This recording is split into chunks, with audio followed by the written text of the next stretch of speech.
Satellite sweeps of the war zone have uncovered what appears to be an underground storage facility. What I strongly suspect, where chemical weapons are hidden, so we need to move fast. Ready to go, Guard. To descend into the unknown alone is extremely brave. Man out, hold fire. Or extremely foolish. We're gonna psyop this shit. Brothers in arms, or will it be a case of each man for himself? Down, get down! We're on the ridge! Return fire!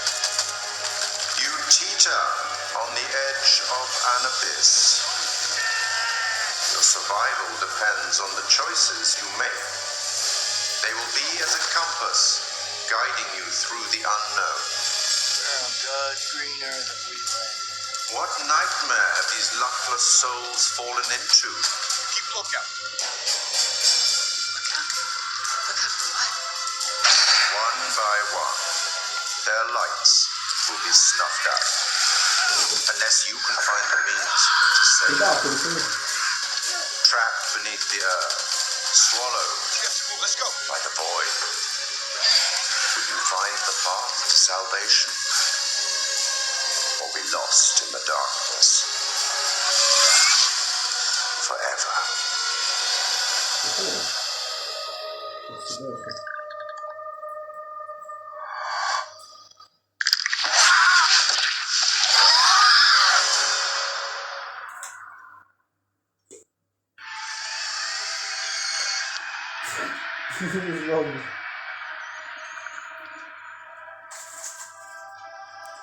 We're here at Supermassive to talk about the next game in the Dark Pictures anthology, House of Ashes.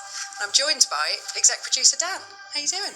Hello. Thank you for joining us. Right, so let's start at the very start. We're going to be talking about House of Ashes for most of the interview, but for those that don't know, tell us about the Dark Pictures anthology. The Dark Pictures is a series of narrative, story-driven, branching horror stories. Each one is standalone. They each tell a different story, completely separated from the others, but within the same universe, so there is connection between them. House of Ashes is set at the end of the Iraq War in 2003, with links 4,000 years ago that set the story up. So tell us more about the theme and themes, I suppose, within House of Ashes. It starts off with a military unit. They've got some new technology that can look for weapons of mass destruction underground. They think they've identified something in the Zagros Mountains in Iraq, and then as part of that, they come into conflict with an Iraqi unit, then there's a pitched firefight, and then the two groups are plunged underground. There's an earthquake of some sort, and it's revealed that there's a hidden temple underground. These big massive structures, but these different groups, they're all separated, radio contact is lost, and they're submerged in this black darkness. Where on God's green earth that we landed. And then they're going to start hearing things and seeing things, and people are going to start disappearing. What the just happened?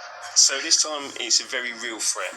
All of the Dark Pictures games, they all pull something from real life or from history, from fact. What's the case with the myth or historical part of House of Ashes? So we love looking at readings, myths and legends and stories and doing our research. And we know our fans love it as well, because there's something that they can link into afterwards. And I love doing that when I'm playing games or watching movies myself. So this one's set 4,000 years ago, the Akkadian Empire, and this terrible evil that happened. We had this self-proclaimed God King, Naram Sin, and he essentially cursed his people. He sacked this temple and brought famine and devastation to his own people. And so a lot of the history is lost, but we've done a lot of research about it, and then we had a lot of happy accidents that linked into the story we wanted to tell. And the fun thing for us is we get to do our own take on it. We get to twist it, and obviously we've made our own truth from it. At the end of the sneak peek, the trailer, we saw monsters. Tell us a bit more about what's going on there. The military unit that you're playing as, they don't really know what they're coming up against. They're not human, they're bigger, they're larger, they're faster. The team aren't going to know if there's one or two of them, or hundreds or thousands of them. And that's kind of the threat with this. They've got guns, maybe they could try and take one of them down. But maybe there's another one around the corner, or maybe there's a group of them, and maybe they're going to get ambushed. Maybe they're like a cluster. Exactly, and yeah. they all pop A out nest, at once. as it were. Yeah.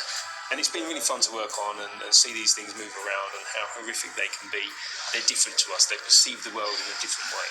getting little snippets of it in the darkness. Was that? Did I see that? Was it something that moved, or is it actually just one of the other soldiers that's stuck in the catacomb? Who's there? We like to try and misdirect people on things, you know, that did you see something, did you not?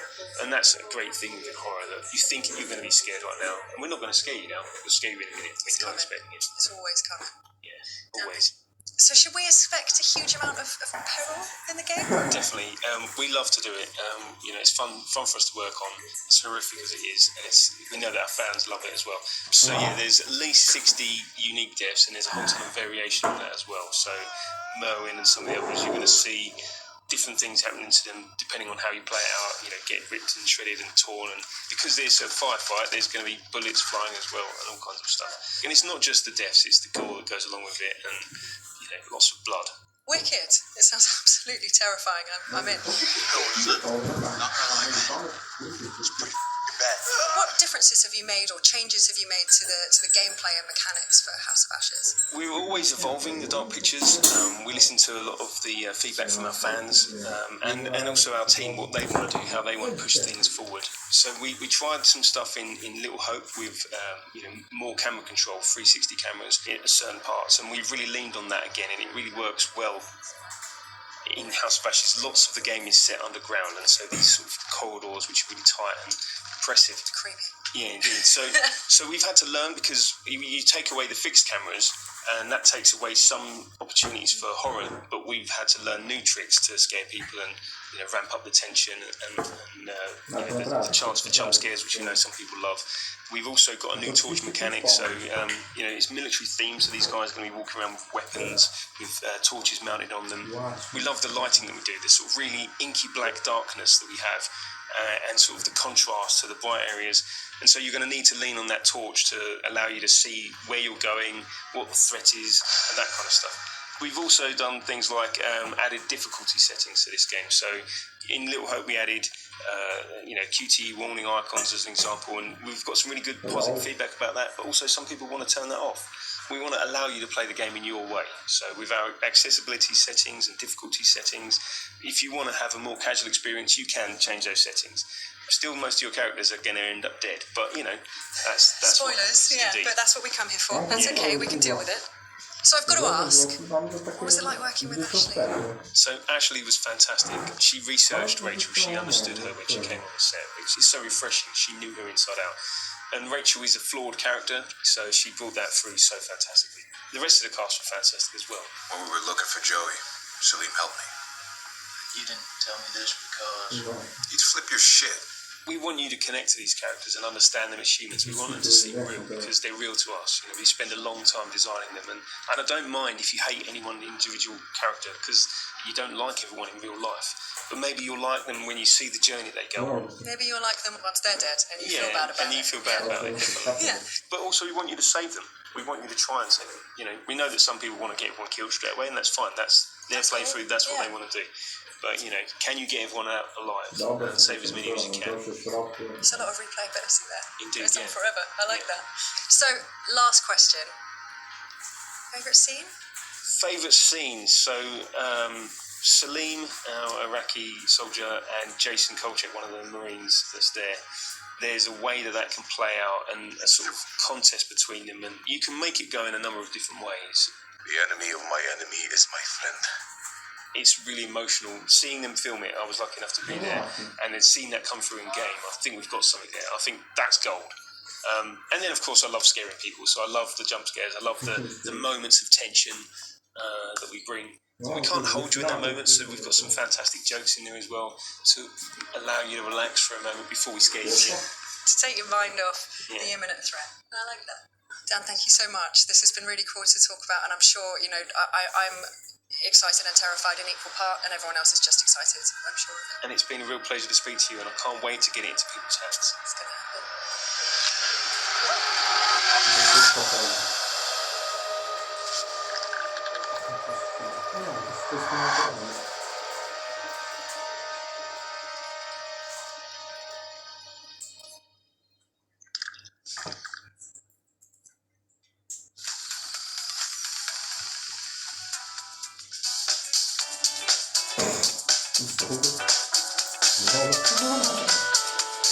Welcome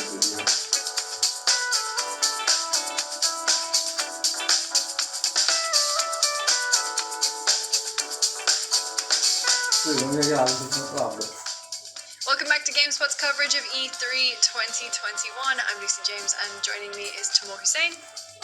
No more bubble guts. You were doing an interview. And Persia. Hi, Persia.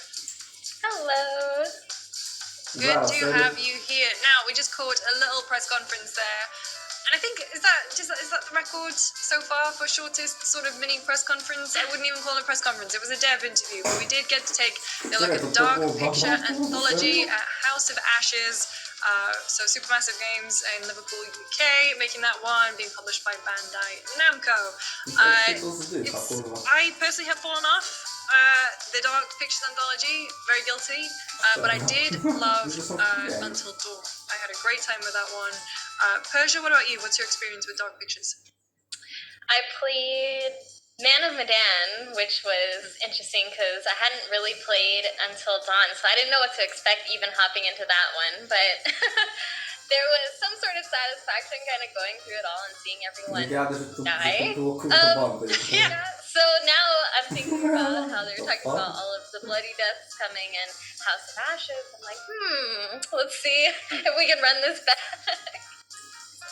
I was gonna say, because the dev was saying that, like, obviously there are people who you're gonna want to kill, or at least there are always players who are gonna try and kill everyone.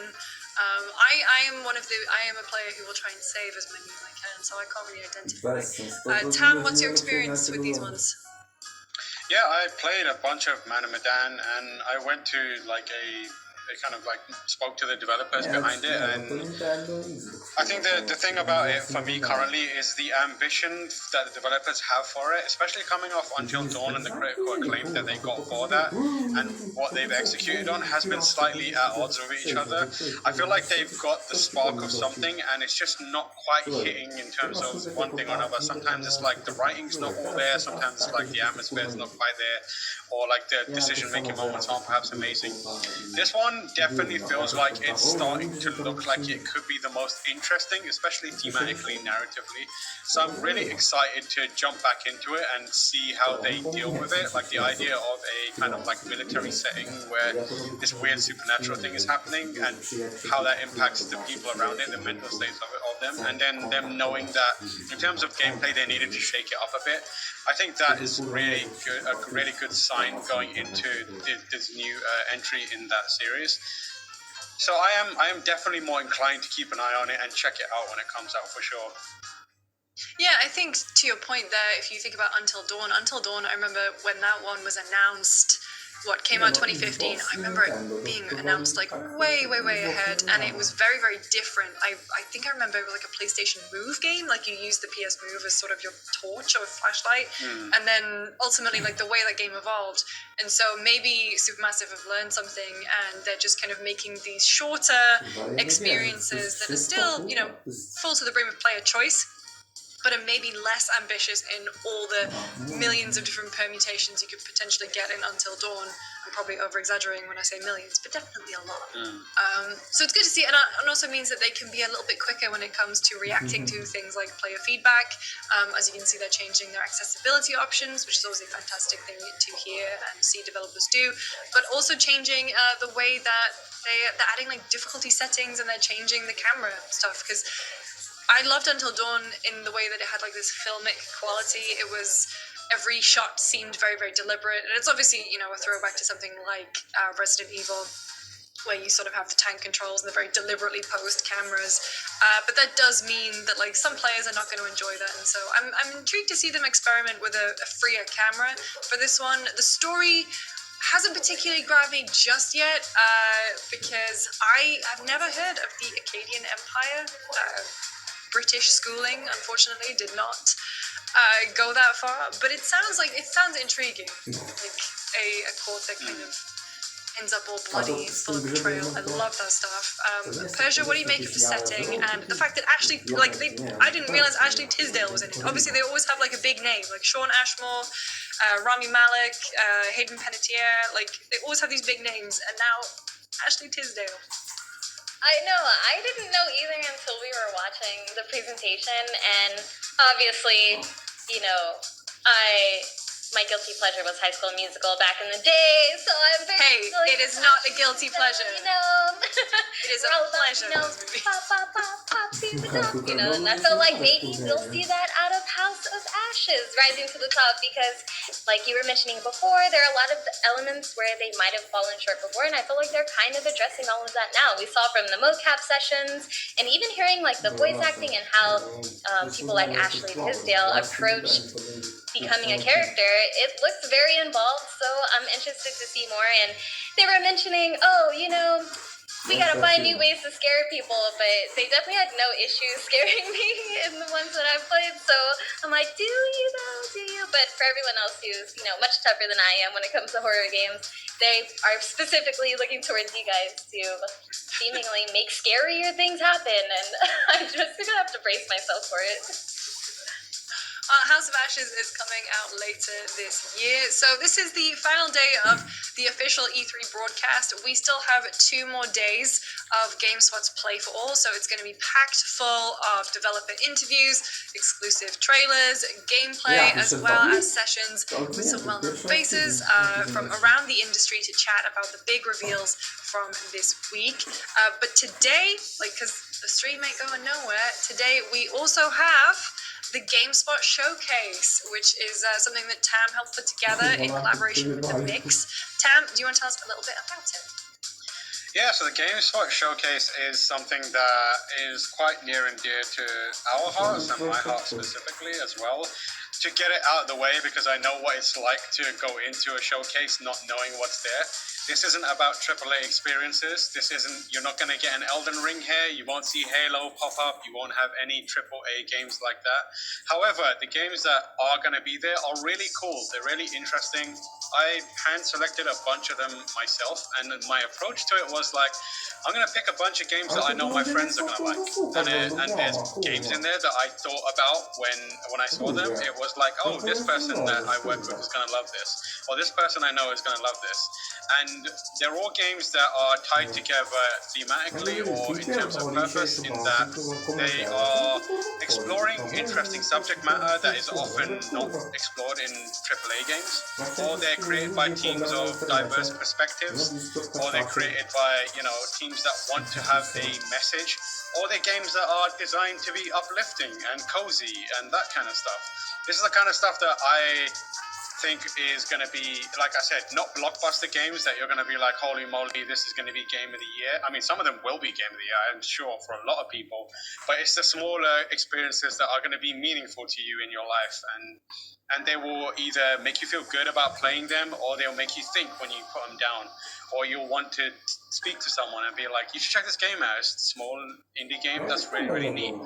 And it's split up into an hour, and there are 4 interviews that are going to happen during that whole hour, and they're for 4 games that come from people, or they're 4 ideas, or get 4 games that I really stuck with me and I wanted to explore them. So they're maybe 5 or 6 minutes each per interview. In between that, we're just going to be talking about, here's a bunch of games, and we're going to show a quick hits of trailers for these games. So it's quite a lean, I think, showcase. I very much, myself and Randy and the team at The Mix that worked on it, were very cognizant of the fact that, of the pacing of it. We didn't want to have people falling asleep watching these kind of showcases, and not really giving people things to get excited about. So we made an effort to make sure that there's always going to be something that someone watching there is going to be like, oh, that's cool. Or as in the interview sections, there's stuff there that you're going to say like, oh, that's an interesting perspective or subject matter. So yeah, please do check it out and share it and let people know. This is the first time we've done anything like this, and I hope that people take to it, because I'd love to do more of it. Yeah, well, that is today at 3:30 p.m. or 3:35, I think it is, if you want the specific timings. We'll be streaming the whole thing. You can also find it on the ESA's broadcast, E3's broadcast, but it's going to be a good time, and Tam's put a lot of hard work, as well as the folks at The Mix, to put it all together, so make sure you watch.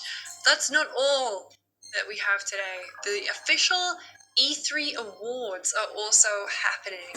Persia, Persia, I mean, what do you think is going to be, what do you think is the game that is going to like walk away with the most awards today? I mean, it's tough because when I first started watching all the press conferences as they were coming by, every conference had something that caught my eye, but you know, I gotta stick with my roots. Like, the Halo multiplayer looked really, really good. It got me super excited, and honestly, I've watched it so many times, slowing it down, looking at everything, seeing what's new, what's coming back, and it just reminds me of the old days when I used to play so much Halo 2 and like, you know, breaking the game down with friends, and I'm ready to run it all back in 2021. So, you know, holiday season is coming, so honestly, I gotta give all my love to Halo, even though there were a ton of games that were really cool. Like, my second favorite is probably Redfall so far. I really love the cinematic, I love the theme.